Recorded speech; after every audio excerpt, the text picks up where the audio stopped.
கிருபைக்காய் ஸ்தோத்திரம், இந்த நாளுக்காய் ஸ்தோத்திரம். இந்த நாளில உம்முடைய வார்த்தையை நாங்கள் கொண்டு வந்து உம்முடைய பிள்ளைகளுக்கு நேராக வைத்திருக்கிறோம். ஆண்டவரே, நீர் உம்முடைய வெளிப்பாடுகளை கொடுங்கப்பா. ஆண்டவரே, உங்களுடைய வார்த்தையின் மூல அர்த்தங்களையும் அதன் ஆழங்களையும் புரிந்து கொள்ள ஆவியாக உதவி செய்யுங்க. முழு காங்கிரிகேஷனையும் கர்த்தர் நீங்க பொறுப்பெடுத்து அவருக்கு தேவ ஆவிய நாளிகைக்குள்ள கொண்டு வந்து அவர்களை கண்ட்ரோல் பண்ணும்படியாய் நாங்கள் சுபிக்கிறோம். புரிந்து கொள்ள உதவி செய்ய வார்த்தைக்கு விரோதமாய் எழும்பி இருக்கிற எல்லா வல்லமைகளையும் நசுரனாகிய இயேசுவின் நாமத்தினால நாங்கள் கடிந்து கொள்கிறோம். எங்களை முழுவதும் ஆளுகை செய்யுங்க. இயேசுவின் நாமத்தில் பிதாவே ஆமென். எடுத்து வாசிப்போம். கலாத்தியர் 3ஆம் அதிகாரம் 13வது வசனம் தான் நான் வாசிப்போம். மரத்திலே தூக்கப்பட்ட எவனும் சபிக்கப்பட்டவன் என்று எழுதியிருக்கிறபடி கிறிஸ்து நமக்காக சாபமாகி நியாய பிரமாண சாபத்துக்கு நம்மை நீங்களாக்கி மீட்டுக் கொண்டார். ஆபிரகாமுக்கு உண்டான ஆசீர்வாதம் கிறிஸ்து இயேசு மூலமாய் நமக்கு உண்டாயிற்று. இது கலாத்திய சபைக்கு ஆண்டவர் எழுதின ஒரு வார்த்தை. இது கலாத்திய சபைக்கு மாத்திரமல்ல, நமக்கும் சொந்தமான ஒரு வார்த்தை. அதாவது சில பேர் இதை எடுத்து சொல்லும் பொழுது நியாய பிரமாணத்தினால் வருகிற சாபத்துக்காக கிறிஸ்து சாபமானார் அப்படின்னு சொன்னாங்க. இதை திருப்பி வாதம் செய்யலாம். நான் உங்களுக்கு சொல்றேன், ஒரு சில பேர் யோசிக்கிறாங்க சாபம் இருக்குதா இல்லையான்னு யோசிக்கிறாங்க. சில பேர் சாபம் எல்லாம் முடிஞ்சிட்டுன்னு யோசிக்கிறாங்க. இல்ல சாபம்லாம் அது மித்து பொய் புரட்டு, சாபம் நமக்கு இல்ல, கிறிஸ்தவருக்கு இல்ல, சாபம் வேறு இருக்கு. இது சாபத்தை குறித்ததான பல்வேறு விதமான குழப்பங்கள், பல்வேறு விதமான புரட்டுவாதங்கள், பல்வேறு விதமான திருப்புகள் இன்னைக்கு கிறிஸ்தவ உலகத்துல பரவலாக ஊடுருவி காணப்பட்டது. நான் உங்களுக்கு சொல்ல வேண்டியதுன்னா, கிறிஸ்து நமக்காக சாபம் ஆனார். சாபம் ஆனார்னா சாபம் இருக்குதுன்னு அர்த்தம். அப்ப நான் சாபம் இருக்கிறது என்பதை ஆணித்தனமா நம்புறேன். ஆமே, அதுல எந்த ஒரு மாற்றமும் எந்த ஒரு சந்தேகத்துக்கு இட இல்லாம சாபம் இந்த பூமியில இருக்கிறது என்பதை நம்புறோம். ஆமே, இந்த ஒரு வசனத்தை மட்டுமா.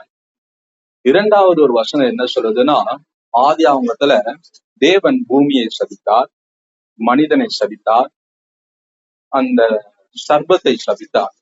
இந்த 3 காரியமும் நடந்தது. இந்த 3 காரியமும் இன்னரை வரைக்கும் பூமியில பிரச்சனை. ஆண்டவர் சொன்னாரு, நீ பிரயாசப்பட்டு பயிரிடுவ, வேர்வை சென்றுவ, அது பலனை தராது. நீ வேர்வை சிந்தி தான் சாப்பிடணும். இன்னைய வரைக்கும் எந்த ஒரு மனிதன் வேலைக்கு போனாலும் நெத்தி வேர்வை அவங்க சிந்தப்படாம அவங்களால சம்பாதியத்தை பண்ண முடியாது. ஆமென். அப்ப வேர்வை சிந்தி வேர்வையின் கூலிய கையில் வாங்குற ஒவ்வொரு மனிதர்களும் பூமியில இருக்கிற வரைக்கும், வேர்வை சிந்தி கூலிய கையில் வாங்குற ஒவ்வொரு மனிதரும் பூமியில இருக்கிற வரைக்கும் சாபம் இருக்கிறது என்பதை நீங்க உணர்ந்து கொள்ளலாம். அடுத்தது ஒண்ணு சொன்னாரு, ஸ்திரீயே, நீ வேதனையோடு பிள்ளையை பெறுவ, உன்னுடைய ஆசை உன்னுடைய கணவன் மேல பற்றி இருக்கும் அப்படின்னு சொல்லி ஒரு வார்த்தை சொன்னார். இது வரைக்கும் இன்னை வரைக்கும் இதுவும் பிரச்சனையா இருக்கு. ஒரு பெண் பேறுகாலத்துக்கு வலியோட தான் பிள்ளை பெற்றெடுக்கிறான். அதை என்ன சொல்றாங்கன்னா மறு ஜென்மன்றாங்க, உயிரை விட்டு உயிரை கொண்டு வருதுன்னு சொல்றாங்க. சோ இதை நீங்க காண்கிற பொழுது சாபம் இருக்கிறது என்ன. அடுத்த சர்ப்பத்தை நம்ம பார்க்கும்போது அது லிட்டரலா அது நம்ம காண்கிற சர்ப்பமா இல்ல சர்ப்பத்தின் ரூபமா தெரியாது. ஆனா சர்ப்பம் ஊர்ந்துதான் செல்லுது. அது வளைஞ்சுதான் போகுது, அது ஊர்ந்துதான் போகுது. சோ ஊர்ந்து போகிற அந்த பாம்பை பார்க்கும் பொழுது அதை பார்த்தா ஆண்டவர் அதை சபிச்சார் என்பது. அப்போ இயேசு சாபமானார் என்ற ஒரு காரியம், அந்த வசனத்தை வைத்து சாபம் உண்டு என்பதையும், ஆதி மனிதனுக்கு தேவன் இட்ட சாபத்தினால சாபத்தின் விளைவுகளை இன்றும் கண்கூட பார்த்து கொண்டிருக்கிறோம், உணர்வு பூர்வமாக அனுபவித்துக் கொண்டிருக்கிறோம். இதனால சாபம் இருக்கு. ஆமே. அப்ப சாபம் என்பது இவ்வுலகத்துல செயல்பட்டது. நாங்கள் புரிந்து கொள்ளாத ஒன்று. சாபம் என்பது என்னன்னா, மனிதர்களாக ஈஸியா புரிஞ்சு கொள்ள முடியாது. ஆனா அது நம்மளுடைய நடைமுறை வாழ்க்கையில தினந்தோறும் நாம் அடைய வேண்டிய சக்சஸ், வெற்றிய அது தடை செய்து கொண்டே இருக்கும். ஆமே. நாம் விரும்பின காரியத்தை விரும்பிய வண்ணமாய் அடையக்கூடாதபடிக்கு மிகப்பெரிய ஒரு போராட்டம் நம்ம கண்ணுக்கு தெரியாத அது வாழ்ந்து கொண்டே இருக்கும். ஆமென். இதனால விளைவு என்ன? கிறிஸ்தவர்களுக்கு நான் சொல்றேன், தேவனுக்கு பிரியமாய் வாழ வேண்டும் என்ற எண்ணம் உடையவர்கள் தேவனுக்கு பிரியம் உள்ளவர்களாய் வாழ முடியாது. அல்லேலூயா. தேவனுக்கு பிரியமாய் வாழணும் எண்ணம் மனதில் இருக்கும். ஆனா தேவனுக்கு பிரியமான வாழ்க்கைய அவர்களால் வாழ முடியாது. இதுக்கு பின்னால என்னன்னா, தடை செய்கிற ஒரு கண்ணுக்கு புலப்படாத ஒரு வல்லமை இருக்கிறது என்பதை நாம் கற்றுக்கொள்ள வேண்டும். அந்த கண்ணுக்கு புலப்படாத அந்த வல்லமைக்கு பேர் தான் சாபம். ஆமென்.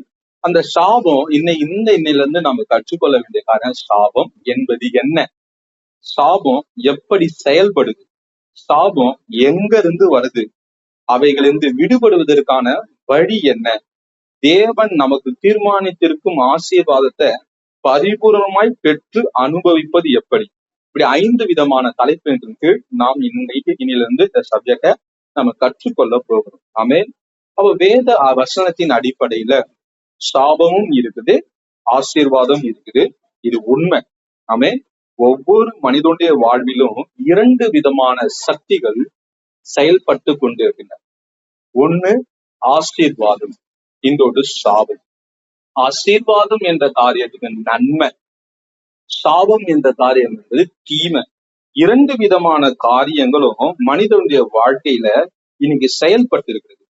அப்ப சாபம் ஒரு மனிதனுடைய வாழ்க்கையில செயல்பட்டு கொண்டு இருக்குமானால் என்ன நடக்குன்னா, அந்த மனிதனுடைய வாழ்க்கையில அவன் எதிர்பார்த்த சக்சஸ் உண்டாகாது. 2வது, தேவன் அவனுக்காக தீர்மானித்திருக்கிற அந்த உயர்வையும் அவனால் எட்ட முடியாது. மனிதர்கள் ஒரு சக்சஸ் அடையணும்னு நினைச்சிருந்தாலும் அந்த சக்சஸே அவங்களால அடைய முடியாது. தேவன் ஒரு தீர்மானிச்சு வச்சிருப்பார் தெரியுமா. பொதுவாக நாம் கிறிஸ்துவை போல் மாறுகிற ஒரு வாழ்க்கை பயணத்துல முயன்று கொண்டிருக்கிறோம். இந்த பயணத்துல ஆர்பிக்குரிய ஆசீர்வாதங்களையும் பூமிக்குரிய ஆசீர்வாதங்கள் பெற்று பரிபூர்ணமானது ஒரு வாழ்க்கை வாழ வேண்டும் என்று நாம் விரும்பி கொண்டிருக்கிறோம். இந்த பரிபூர்ணமான ஒரு வாழ்க்கை முறையை நம்மால் வாழ முடியாது. ஆமே. இதுக்கு பின்னாடி என்னன்னா, ஒரு தீமையான காரியங்கள் செயல்பட்டு கொண்டு இருக்கிறது என்பதை நாம் மறந்து விடக்கூடாது. அப்ப நம்ம நல்லா இருக்கணும்னு ஆசைப்படுறோம், நம்ம ஆசீர்வாதமா இருக்கணும்னு ஆசைப்படுறோம், குடும்பம் பரலோகம் போல இருக்கணும்னு ஆசைப்படுறோம், தேவனுக்கு உண்மையும் உத்தமமான ஒரு வாழ்க்கை வாழணும்னு ஆசைப்படுறோம், வேதத்தில் உள்ள வார்த்தைகளுக்கெல்லாம் கீழ்ப்படிஞ்சு நல்ல ஒரு வாழ்க்கை வாழ்ந்து ஒரு வெற்றிகரமான ஒரு கிறிஸ்தவ வாழ்க்கையை வாழ்ந்து முடிச்சுட்டு தேவன் கிட்ட போகணும்னு நம்ம எல்லாருக்கும் ஒரு ஆசை இருக்குது. ஆனா அந்த வெற்றிகரமான வாழ்க்கையை வாழ முடியாத அளவுக்கு ஒரு தடை இருந்து கொண்டே இருக்கு. ஒரு விதமான எதிர்ப்பு சக்தி நம்ம பின்னோக்கி இழுத்து கொண்டிருக்குது. அந்த பின்னோக்கி இழுக்கிற காரியம் நம் தீர்மானத்தை உருக்குலைச்சுது, நம்முடைய சரீரத்துல தாக்கத்தை உண்டாக்குது, நம்முடைய ஆத்துமாவில தாக்கத்தை உண்டாக்குது. இன்னும் சொல்லப்போனா மனிதனுடைய ஆள் தத்துவம், ஆவி, ஆத்துமா, சரீரத்துல மிக பெரிய பிரச்சனையை உண்டாக்கக்கூடிய மாபெரும் வல்லமை சாபத்துக்கு உண்டு. அதே போல ஆசீர்வாதத்துக்கும் மனிதனுடைய ஆவி, ஆத்துமா, சரீரத்துல நன்மையான தாக்கத்தை உண்டாக்க முடியும். அப்ப மனிதனுடைய ஆள் தத்துவத்துல தாக்கத்தை உண்டாக்கக்கூடிய வல்லமை காணக்கூடாத ஒரு உலகத்துல செயல்பட்டு கொண்டிருக்கும். ஆமே. அல்லேலூயா. அது என்னன்னா மிக மோசமான காரியம். மனிதர்கள் வாழ்க்கையில் காணப்படும் எல்லா தீமைக்கும் பின்னாக கண்ணுக்கு புலப்படாத ஒரு ஆவிக்குரிய உலகம் உண்டு என்பதை நம்ம மறந்துடவே கூடாது. இதுதான் பவுல் சொல்லும்போது சொல்லுவாரு, காண்கிறவைகள் அநித்தியமானவைகள், காணாதவைகள் நித்தியமானவைகள். காணாத ஒரு ஆவிக்குரிய உலகம் நாம் காண்கிற இந்த பூமிக்குரிய பூமியை என்ன பண்ணா இயக்கி கொண்டு, மறந்துடவே கூடாது. நாம் இந்த பூமியை இயக்கல, இந்த பூமியை இயக்குகிற வல்லமை என்னன்னா, நம் கண்களுக்கு புலப்படாத ஒரு ஆவிக்குரிய உலகம் நம் கண்களுக்கு புலப்படக்கூடிய இந்த பூமியை இயக்கி கொண்டிருக்குது. அது நன்மையானாலும் அது தீமையானாலும் எல்லாமே அடங்கும். ஆமே. ஒரு மனிதன் வாழ்க்கையில சாத்தான் சாபம் செயல்படுமானா அவன் வாழ்க்கையில என்ன இருக்குன்னா, மனசோர்வு, பண பற்றாக்குறை, ஏமாற்றம், தேவனோடு தொடர்பு கொள்வதில் பிரச்சனை, சக மனிதர்களோடு தொடர்பு கொள்வதில் பிரச்சனை உண்டாகும். ஒரு மனிதன் வாழ்க்கையில சாபம் செயல்படுமானா கண்டுபிடிக்கிறதான வழிகளை சொல்ற. அவன் வாழ்க்கையில மனசோர்வு. இரண்டாவது பண பற்றாக்குறை. மூன்றாவது ஏமாற்றம். நான்காவது தொடர்பு கொள்வதில் பிரச்சனை. இந்த தொடர்பு கொள்வதில் பிரச்சனை என்னன்னா, தேவனோடும் சரியான விதத்துல தொடர்பு கொள்ள முடியாது, சக மனிதர்களோடும் சரியான விதத்திலும் தொடர்பு கொள்ள முடியாது. இதுதான் சாபம் செயல்படுவதற்கான காரியம். சாத்தானும் சாபத்தின் வல்லமைகளும் செயல்படுகின்ற என்பதை நாம் அறிய வேண்டும். எப்படி செயல்படுது? சாத்தானும் சாபமும் ஒன்று சேர மனிதன் வாழ்க்கையில செயல்படும். சாபம் எங்க செயல்படுதோ அங்க சாத்தானுடைய கிரியை இருக்குதுன்னு. சாத்தானுடைய கிரியை எங்க வழி ஓபன், எந்த இடத்துல, எந்த குடும்பத்துல, எந்த மனிதனோட வாழ்க்கையில சாத்தானுக்கு வழி ஓப்பன் ஆகுனா, சாபமான ஒரு காரியம் இருக்கும்போது சாத்தானுக்கு வழி உண்டாகும். அதனாலதான் இயேசு கிறிஸ்து பூமிக்கு வரும்பொழுது அவனுடைய கிரியை அழிக்க வந்தார் என்று வசனம் சொல்லு. அப்ப சாத்தானுடைய கிரியை என்பது சாபத்தின் வல்லமை செயல்படுகிற இடம். சாபமான ஒரு காரியம் மனிதன் வாழ்க்கையில செயல்படனா சாத்தானுக்கு கேட் ஓப்பன் ஆயிடும். சாத்தானுக்கு என்ன உண்டாகும்? கேட் உண்டாகும். நீங்க சாதாரணமா இந்த சாபத்தை நீங்க எடுத்துக்கொள்ள முடியாது. சாபம் ஒரு மனிதனுடைய வாழ்க்கையில செயல்படுமானால் சாத்தானுக்கான வழி வாசல் திறக்கப்படும். என்ன திறக்கப்படும்? அந்த சாத்தானுக்கான வழி திறக்கப்பட்ட அவன் வாழ்க்கையில என்ன நடக்கும் தெரியுமா? அவன் வாழ்க்கையில அழிக்கிறது, கொள்ளுறது, திருடுறது நடக்கும். அப்ப தேவன் கொடுத்த சகலவிதமான நன்மைகளையும் அவன் அழிச்சு, அவன் கொன்று, அவன் திருடி எல்லாவற்றையும் தரைமட்டமாக்குவதற்கான வாசல் தான் சாபம். ஆமென். நீங்க எடுத்து வாசிச்சீங்கன்னா உபாகமம் 7ஆம் அதிகாரம் 25, 26வது வசனத்தை வாசிப்போம்.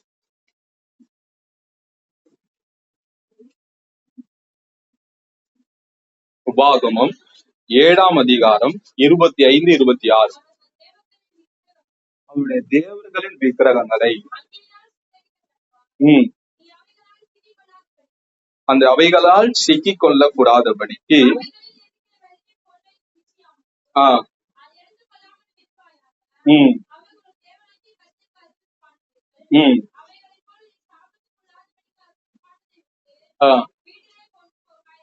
ஆமா. இந்த சாபம் எப்படி உண்டாகுனா, சாபமான வார்த்தை, சாபமான பொருள், சாபமான வார்த்தை, சாபமான பொருள், விக்கிரகம் சார்ந்த பொருட்கள் அது உங்க வாழ்க்கையில செயல்படுமா, அது இருக்குமானா சாபம் செயல்படும் நம்ம வாழ்க்கையில.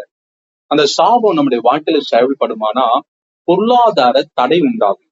உண்டாகும் சுகமின்மை. என்னன்னா நம்ம உடம்புல சுகம் குறைஞ்சு போயிடும். உடம்புல சுகம் மாத்திரம் இல்ல, நம்முடைய மனதின்ல மிகப்பெரிய வருத்தம் உண்டாகும், காயங்கள் அதிகமாகும். நல்ல நம்முடைய அந்த உருக்குலைக்கிற காயங்கள் மனதில் அதிகமா உண்டாகும். நீண்ட நாள் வியாதி, அப்படி இல்லைன்னா பரம்பரையா சில வியாதிகள், பரம்பரையா சில மரணங்கள் வரும். அந்த காரியங்கள் என்னன்னா, ஒரு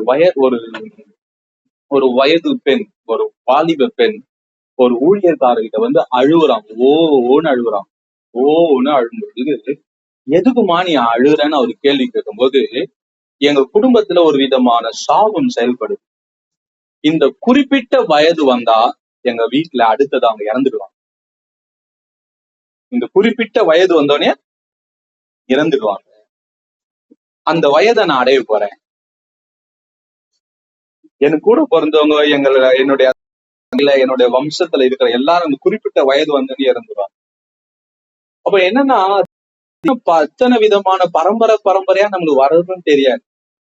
சாபத்துக்கு காரணம் நம்ம மாத்திரம் சொல்ல முடியாது, அது தலைமுறையா வரும். அது எங்க தொடங்குச்சுன்னு நம்மளுக்கு தெரியாது. எத்தனை தலைமுறைக்கு முன்னாடி அது தொடங்குச்சுன்னு தெரியாது. ஆனா அது தொடங்கினதின் காரியத்தை, அந்த சாபத்தின் வேர், அந்த சாபத்தின் தொடர்ச்சி, அந்த சாபத்துடைய நீட்சி யாருக்கெல்லாம் இருக்குதோ அவங்க எல்லாம் அனுபவிக்கும். நம்மளுக்கு விளங்க முடியாது. அப்ப இன்னொரு ஊழியத்துல ஒரு மிக மோசமான ஒரு சம்பவம் நடந்தது. அவங்க சொல்ல நான் கேட்டேன். ஒரு குழந்தைய தூக்கிட்டு வந்தாங்க அம்மா. குடுத்து பார்த்தா குழந்தை இல்ல, அது 12 வயசு 13 வயசு மேல. அவங்க பார்த்தாங்க, என்னன்னு, என் பிள்ளைங்க தான். ஒரு குறிப்பிட்ட வயது வந்தோடனே அவங்க என்ன வாங்குவாங்கன்னா, அவங்க நல்லா நடந்துட்டு இருக்கிறவங்க உட்கார்ந்துருவாங்க. உட்கார்ந்துட்டு அவங்க என்ன ஆயிடுவாங்கன்னா மனநல குன்றியவங்களா மாறிடுவாங்க. ஆமா, ஒரு பிள்ளைக்குதான் இருக்குதா பார்த்தா அதுக்கு முன்னாடி பிறந்த அந்த பிள்ளைக்கு அடுத்தது அப்படிதான். இந்த பிள்ளைக்கு இருக்க வீட்டுல ஒரு வாலிப பையன் இருக்கிறான், அவனுக்கு அப்படிதான்.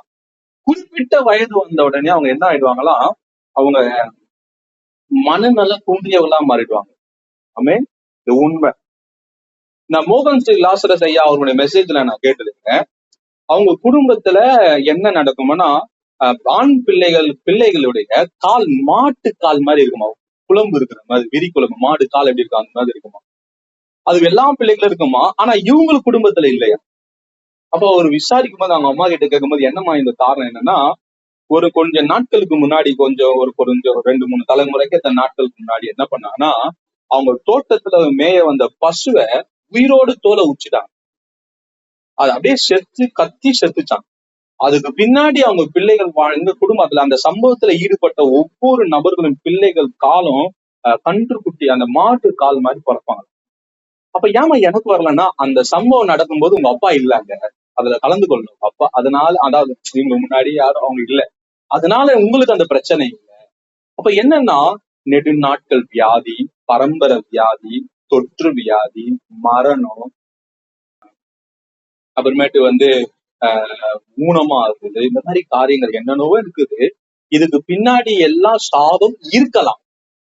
சாபம் தான் சொல்ல முடியாது, சாபம் இருக்கலாம், கண்டுபிடிக்கணும். எல்லாமே சாபம் சாபம் சாபம் தலைமையில இருக்கலாம்.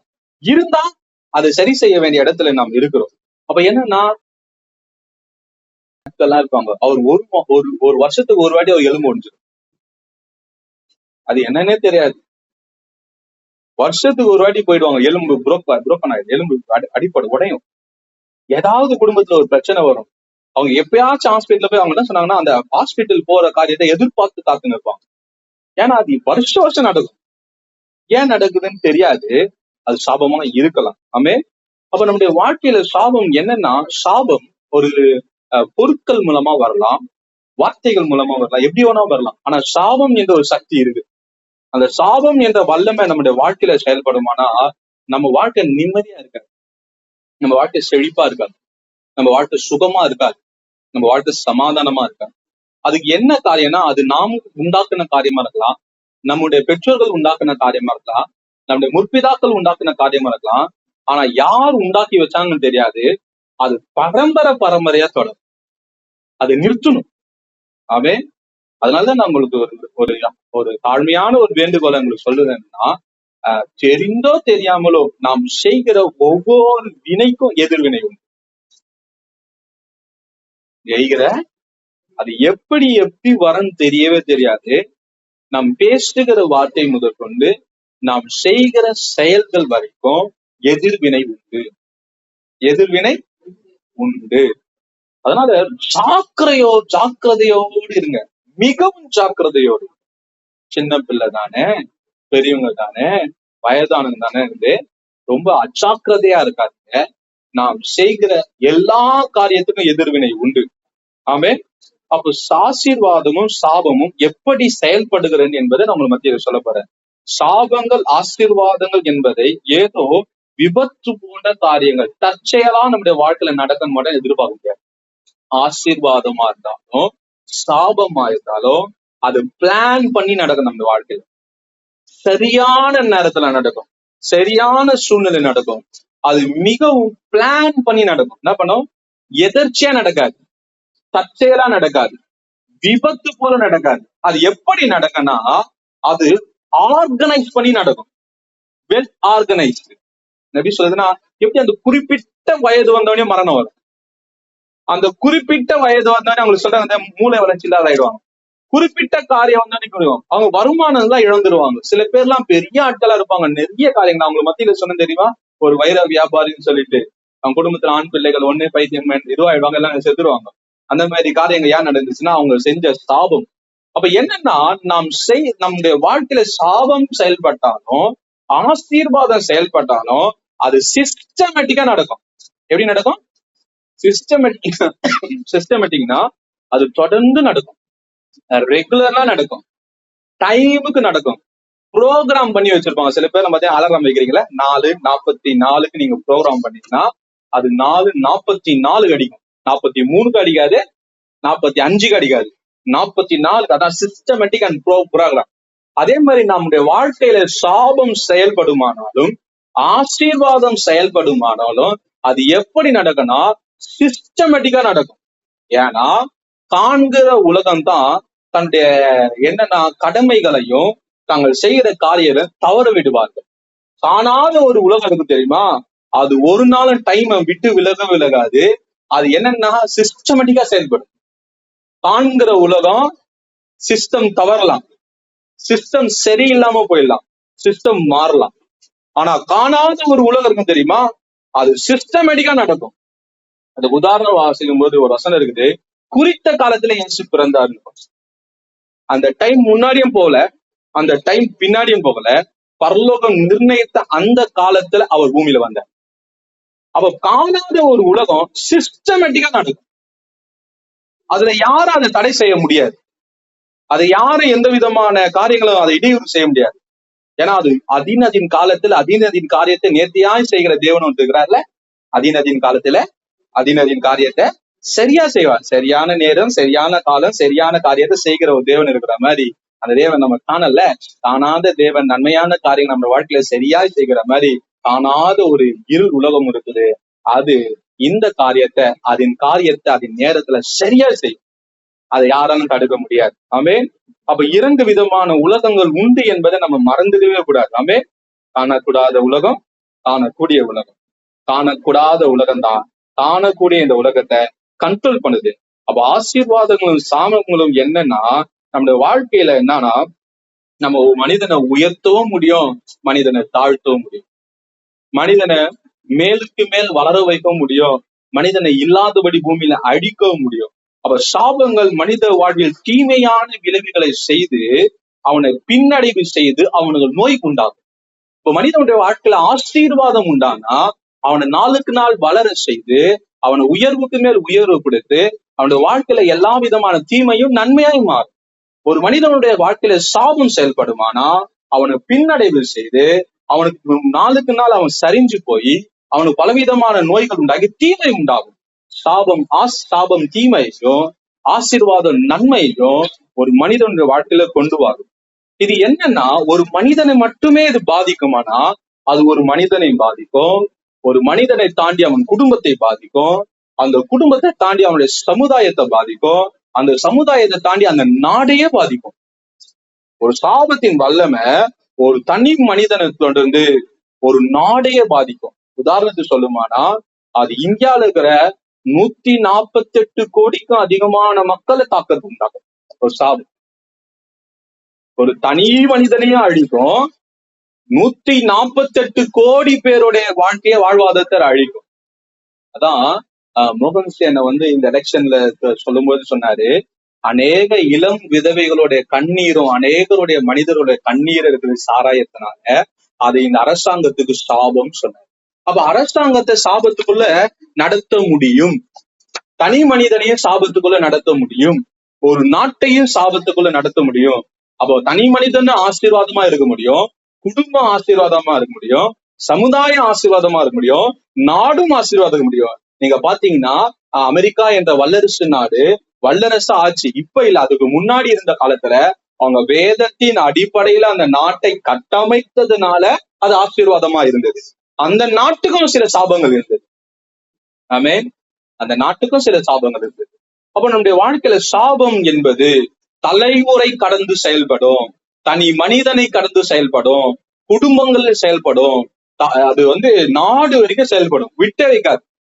ஆசீர்வாதம் எப்படி ஆபிரகாமின் ஆசீர்வாதம் இன்னைக்கு இஸ்ரவேலை பேணி பாதுகாத்து நடத்துவது போல ஒரு மனிதன் மேல விட்ட சாபமும் அது தலைமுறை கடந்து நாடுகள் வரைக்கும் பாதிக்கும். அப்ப சாபம் என்னும் ஆசீர்வாதத்தையும் ரொம்ப லைட் வைட்டடா எடுத்துக்காதீங்க, ரொம்ப ஏனோ தான் எடுத்துக்காதீங்க, அதுதானே அப்படின்னு எடுத்துக்காதீங்க.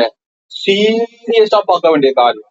உன் வாழ்க்கையில நீ அடைய வேண்டிய உச்சத்தை அது அடைய விடாது, உன் வாழ்க்கையில அடைய வேண்டிய சுகத்தை அது அடைய விடாது, உன் வாழ்க்கையில அடைய வேண்டிய பொருளாதாரத்தின் காரியங்களை உன்னால முடியாது. சொன்னாங்களா அருண், பொருளாதாரத்தின் நிறைவு உண்மையை குறிச்சு ஞாயிற்றுக்கிழமை பேசினாங்களே, பொருளாதாரத்துல மிகப்பெரிய அடி வாங்குவாங்க. மிகப்பெரிய பின்னடைவு. உணவுக்கு பற்றாக்குறை, உடைக்கு பற்றாக்குறை, கடன் வாங்கி அந்த கடனை அடைக்க முடியாம அவமானம், நிந்த, வேதனை, கஷ்டம், உபத்திரவம், துன்பம் எல்லாமே வரும். இதுக்கு பின்னாடி சாபம் இருக்குது, மறந்துடாதீங்க. ஆமென். எல்லா பண பற்றாக்குறையும் சாபம் அல்ல, ஆனா பண பற்றாக்குறைக்கு பின்னாடி சாபம் இருக்குது. ரொம்ப கவனமா யோசிக்கணும். மதியினத்தினால முட்டாள்தனத்தினால வரலாம், ஆனா ஒரு மனிதனை முட்டாளாக்குவது சாபம் தான். வசனம் சொல்ற, அவன் குருடனை வழி இல்லாம குருடனை போல தடவி தெரிந்து கொண்டிருப்பாள், அது சாபம். செய்யக்கூடிய காரியத்தை உன்னால செய்ய முடியாது. நல்லதுன்னு புரிய பிள்ளைங்களுக்கு எல்லாம் இன்னைக்கு பாத்தீங்கன்னா, பிள்ளைகளுக்கு எது நல்லதுன்னு புரிஞ்சுக்க முடியாது. குடும்பத்துல பெரியவங்களா இருப்பான், வளர்ச்சி இருக்கும், நல்லது சொல்லி சொல்லி கொடுப்போம், முடியவே முடியாது. அவங்களை ஏன் நல்லது அவங்களால வகை பிரிச்சு பார்க்க முடியாதுன்னா சாபத்துல இருப்பான். முடியாது. அந்த சாபம் அவங்க வாழ்க்கையில செயல்படுற வரைக்கும் அவங்களை அழிச்சிட்டு அவங்கள ஒழு தெரியாம ஆகிற வரைக்கும் விடாது. ஆமென். ரொம்ப கவனமா இருக்கணும், ரொம்ப தெளிவா கையாள வேண்டும். ஆமென். எத்தனை பேர் நான் சொல்லுது புரியுது? ஆமென். இவைகள் ஒரு தலைமுறையிலிருந்து அடுத்த தலைமுறைக்கு கடத்தப்படும். ஆசீர்வாதம் தலைமுறையா தொடர்வது போல நீங்க செய்கிற நன்மையானாலும் தீமையானாலும் அது தலைமுறைக்கு கடத்தப்படும்.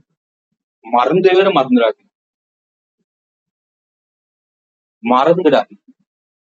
யார் செஞ்ச சாபத்தையும் நாம் இன்னைக்கு அனுபவிக்கிறது போல இன்னைக்கு நாம் செய்கிற நன்மையும் தீமையும் நம் பிள்ளைகள் அறுக்க வேண்டிய இடத்துல இருக்கிறாங்க.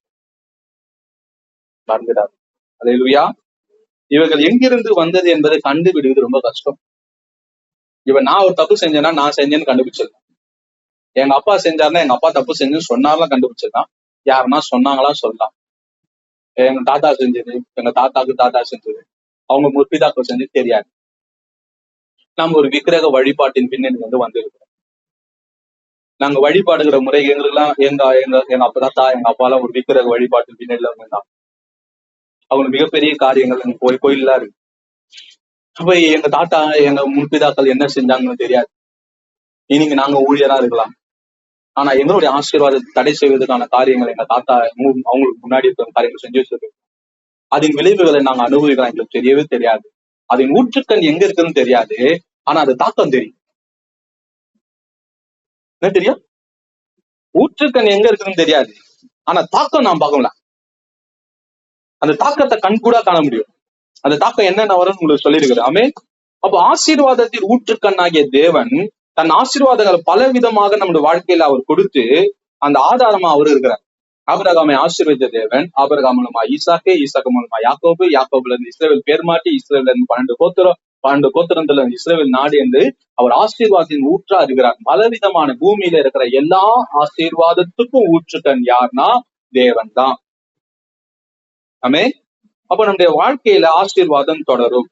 அப்ப ஆசீர்வாதத்தின் தன்மை இயற்கைக்கு அப்பாற்பட்டு செயல்படுவது போல சாபத்தின் தன்மையும் இயற்கைக்கு அப்பாற்பட்டு செயல்படும். ஆபிரகாம் ஈசாக்கு சொல்வாரு, நான் ஆசீர்வதிப்பேன், நீ பஞ்சத்தில் விதைப்பேன் 100 மடங்கு இருக்கும். அது ஆசீர்வாதத்தின் விளைவு. பஞ்சத்துல எல்லாரும் விதைக்கிறாங்க, எல்லாருக்கும் அடி வரும்போது பஞ்சத்தை தாண்டி ஒரு ஆசீர்வாதமா இருக்க முடியும்னா எப்படி முடியும்? அப்ப ஆசீர்வாதம் என்பது இயற்கைக்கு அப்பாற்பட்டு செயல்படும். அதே மாதிரிதான் சாபமும் இயற்கைக்கு அப்பாற்பட்டு செயல்படும். இயற்கைக்கு அப்பாற்பட்டு செயல்படனா ஆசீர்வதிக்கப்பட்ட மனிதனுடைய வாழ்க்கையில இயற்கை நினைச்சாலும் அவனை அழிக்க முடியாது. சபிக்கப்பட்ட மனிதன் வாழ்க்கையில இயற்கையை வச்சு அவனை அழிச்சிடலாம். இயற்கைக்கு அப்பாற்பட்டு நல்லா தான் இருந்தா ஏன் திடீர்னு சடன்லி டெத்து? காத்து நல்லா இருந்தது, உடம்பு நல்லா இருந்தது, கிட்னி நல்லா இருந்தது, லிவர் நல்லா இருந்தது, எல்லாம் நல்லா இருந்தது, திடீர்னு செத்துட்டான். என்ன ஆச்சு? சாபம். சடுதியான மரங்கள் நடக்கும். இயற்கைக்கு அப்பாற்பட்ட காரியங்கள் நடக்கும். நம்மளால ஒண்ணுமே புலப்படவே முடியாது. ஆமென். அப்ப வேதத்துல நீங்க உபாகத்துல பாத்தீங்கன்னா 28ஆம் அதிகாரத்துல 1-14 வசனம் வரைக்கும் ஆசீர்வாதங்களும் மீதமுள்ள 54 வசனங்கள் சாபத்தை குறிச்சு சொல்லுது. அப்ப மோசே சொன்ன வார்த்தைக்கு பிரதான காரியம் என்னன்னா, நீங்க எடுத்து வாசிக்க உபாகமம் 28வது அதிகாரம் 1ஆம் வசனம் 2வது வசனத்தை சத்தமாய் வாசிப்போம்.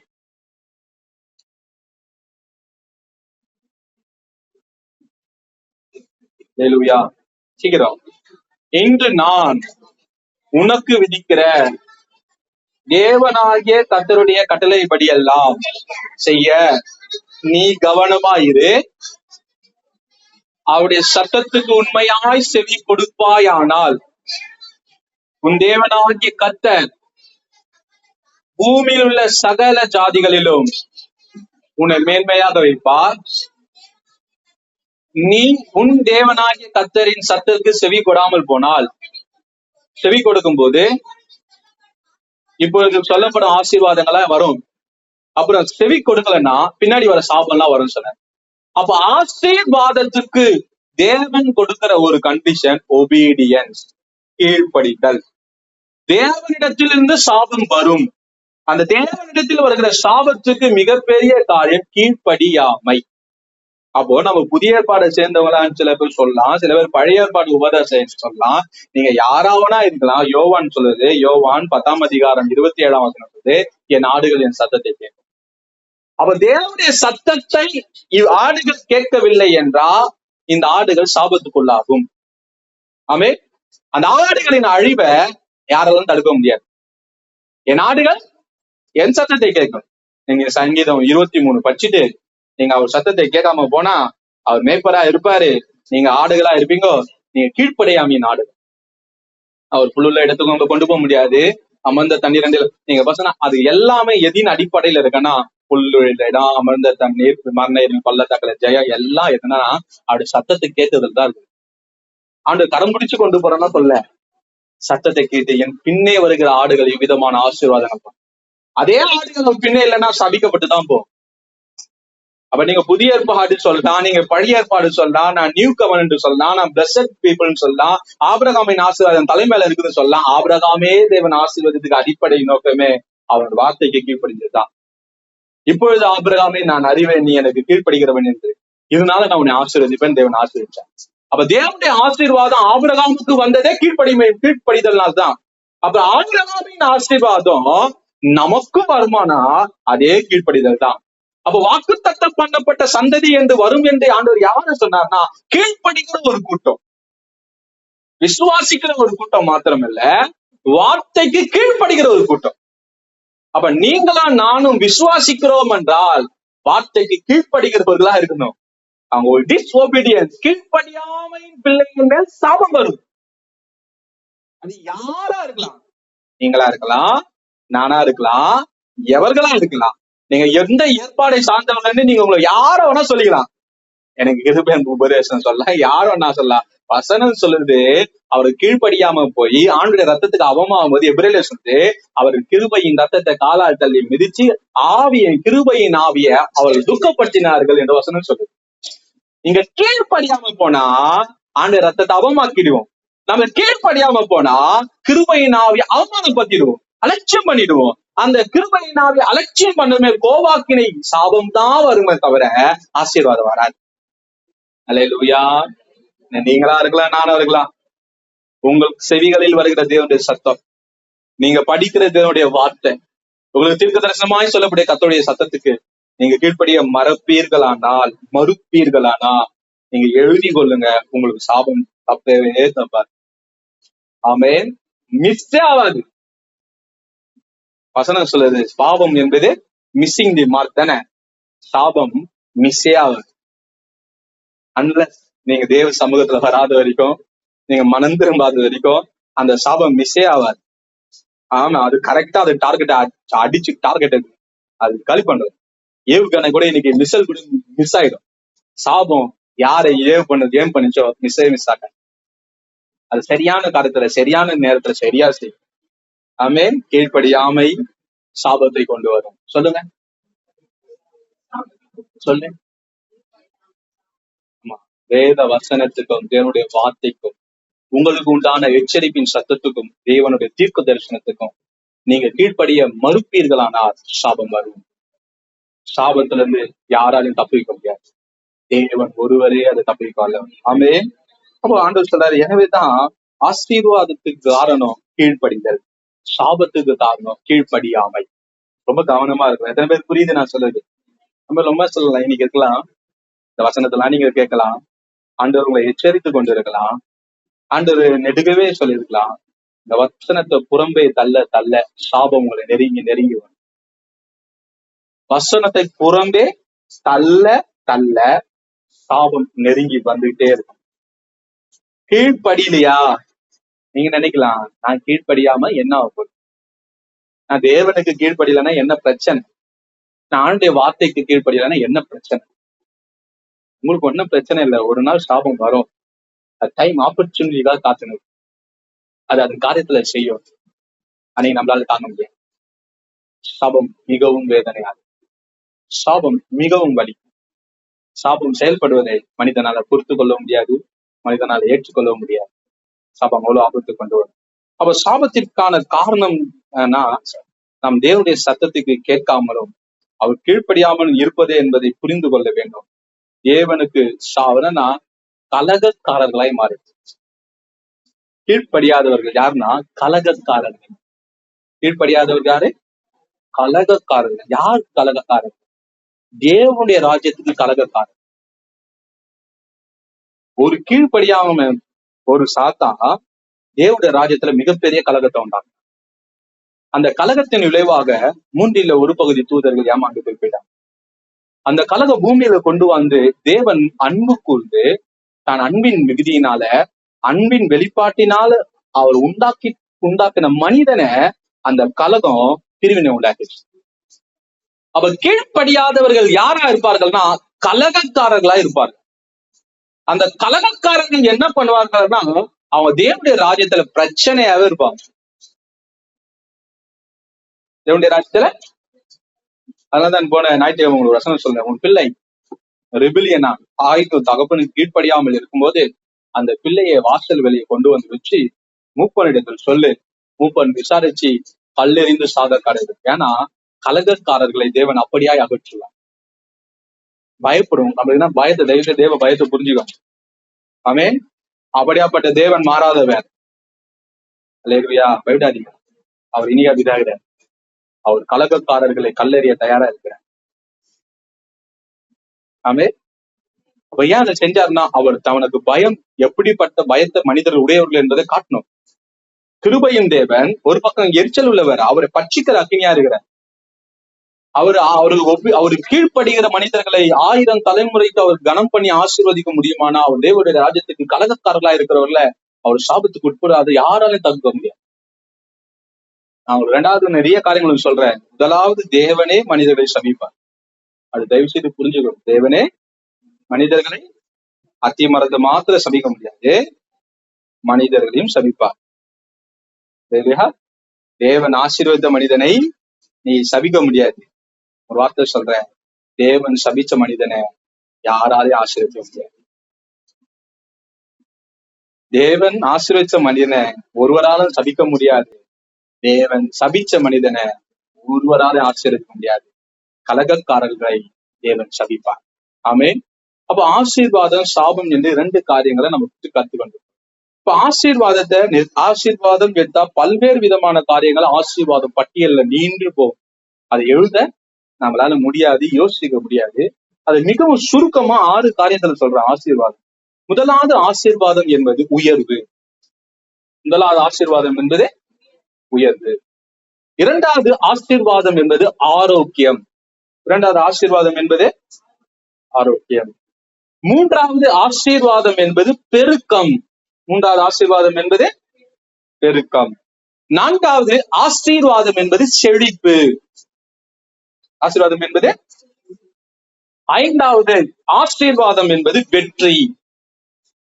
அருண் வெற்றியுள்ள கிறிஸ்தவ வாழ்க்கை சொல்றாருல, ஆசீர்வதிக்கப்பட்ட மனிதன் தான் வெற்றியுள்ள கிறிஸ்தவ வாழ்க்கை வாழும். அப்ப 6வது ஆசீர்வாதம் என்பது தேவ தயவு, தேவனுடைய இரக்கம், தேவனுடைய கரிசன். இந்த 6 காரியங்கள் எல்லா விதமான பூமியில் காணப்பட எல்லா ஆசீர்வாதங்களையும் இந்த 6 தலைப்பின் கீழே நம்ம பிரிச்சு அறிந்து கொள்ளலாம். அடங்குச்சா? ஆமென். அடுத்தது சாபம். சாபத்தை 8 காரியங்களா பிரிக்கலாம். முதலாவது அவமானம். அவமானம் எங்க இருக்குதோ அங்க சாபம் இருக்கு. வாழ்க்கையில அவமானம், நிந்த, அவமானம் ஒண்ணு வருதா, கிறிஸ்துவ நிமித்தம் வேற, கிறிஸ்து இல்லாத நிந்தை, கிறிஸ்துவ நிமித்தம் இந்த நிந்தைகளை நான் அதாவது அது வேற. அவமானம் ஆண்டவர் கொடுக்காத, ஆண்டவர் நிமித்தம் நம் படாத ஒரு அவமானம் நம்முடைய வாழ்க்கையில வருமானா நம்ம வாழ்க்கையில சாபம் இருக்குதுன்னு செயல்படும். அந்த அவமானத்தை குறிச்சு பேச வேண்டிய காரியம் கர்த்தருக்கு சுத்தமான பின்னாடி பேசணும். அடுத்தது மலட்டுத்தன்மை, குழந்தை பெறாம மலட்டுத்தன்மை, பெருக்கமின்மை. நம்முடைய வாழ்க்கையில நம்முடைய சொத்துக்களும் நம்முடைய காரியங்களும் பெருக்கு தன்மை இல்லைன்னா நம்ம சபிக்கப்பட்டவளா இருக்கும். அடுத்தது மனம் அந்த சரீர பிரகாரமாக வியாதி, மனதிலே வியாதி இருக்கும். டிப்ரெஷன், அப்ரெஷன், சப்ரெஷன், ஸ்ட்ரெஸ், தனிமை, லோன்லினஸ், எல்லாரும் திட்டுறாங்க, இந்த மாதிரி மனதிலும் சரீரத்திலும் காணப்படுகிற வியாதி. குடும்ப உறவுகளின் முறிவு, குடும்ப உறவுகளின் எல்லாம் கணவன் மனைவி பிரிஞ்சிருக்குது, பிள்ளைகள் பிரிஞ்சிருக்குது, உறவுகள்ல காணப்படுகிற பிரிவுகள். அடுத்தது தரித்திரம், தரித்திரம், தரித்திரம். ஆறாவது தோல்வி, தோல்வி. ஏழாவது ஒடுக்கப்படுதல். இந்த பொட்டு யாருன்னா ஒருத்தருக்கு ஏதாவது பேசினே இருப்பாங்க, ஒடுக்கின பேச்சால ஒடுக்கப்படுவோம், செயலால ஒடுக்கப்படுவோம், ஏதோ ஒரு விதமான ஒடுக்கப்படுதல். அடுத்தது தேவ தயவு இன்மை. இந்த 8 காரியங்களையும் சாபத்துக்கு அடையாளமா, பல்வேறு விதமான சாபங்களை இந்த 8 காரியங்களுக்குள்ள பிரிச்சிடலாம். அப்ப நீங்க உட்காந்து கவனிக்கணும். அப்ப தேவ ஆசீர்வாதங்கள் செயல்படும் முறை நம்ம என்ன சொன்னா, ஆண்டவர் நீ வால் இல்ல தலைன்னு சொன்ன. தலையோட வேலை என்ன தெரியுமா? முடிவு எடுக்குது, லீட் பண்ணுது, செயலாக்குது. அப்ப நம்மள சரியான விதத்துல நல்லா முடிவெடுத்து செயல்பட முடியலனால நம்ம சாபமா இருக்கு. இப்போ சாபம் இப்படி பல்வேறு விதமான காரியங்கள்ல செயல்படுது.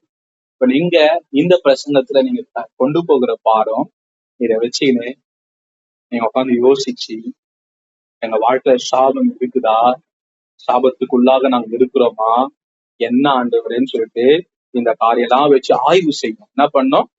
உங்களை பரிசோதனை, வசனம் சொல்றது தன்னைத்தானே சோதித்து அறிந்து இருக்கிற போது நீ நியாயத்திற்கப்பட மாட்டேன். அப்ப இதெல்லாம் நம்ம வாழ்க்கையில இருக்குதா? ஆவியான சமூகத்துல உட்கார்ந்து தேவனுடைய ஜெப உதவியோடு, வேத வசனத்தின் உதவியோடு நம்ம போகிற இந்த பிரச்சனைகள் பாதைகளை நம்ம பகுத்தாய்கள். சரிங்களா? மெசேஜை கேட்டுட்டு இந்த காதலை வாங்கி அந்த காதலை விட்டுட்டு அப்படியே போயிட்டீங்கன்னா நம்ம வாழ்க்கையில மேன்மை வராது. ஆண்டவர் ஏன் கிருபையாய் நம்மோடு இடைப்படுறாருன்னா, உள்ள தோண்டி எடுத்து மறைக்கப்பட்ட பகுதிகள் ஆண்டவர் சுத்திகரிக்க ஆண்டவர் விரும்புகிறார். அப்ப நீங்க ஆசீர்வதிக்கப்பட வேண்டும் என்பது தேவ சித்தம். அதனாலதான் இந்த ஆசீர்வாதத்துக்கு எதிரடையான காரியங்களை நம்மோடு பேசிக் கொண்டிருக்கிறோம். அப்போ நீங்க இதை கையாளுற விதம் ரொம்ப கவனமா இருக்கணும். நான் இதை ஒரு ஏனோ தானன்னு கையாளுங்க. என் வாழ்க்கையில இந்த மாதிரி காரியங்கள், இந்த காரியம் என்கிட்ட இருக்குது, ஆனா இதை நான் சரி செய்ய மாட்டேன். ஆண்டவர் என்னோடு பேசுவாரு, நான் கீழ்ப்படிய மாட்டேன். இந்த சைன் இருந்தா நான் மாத்த மாட்டேன்.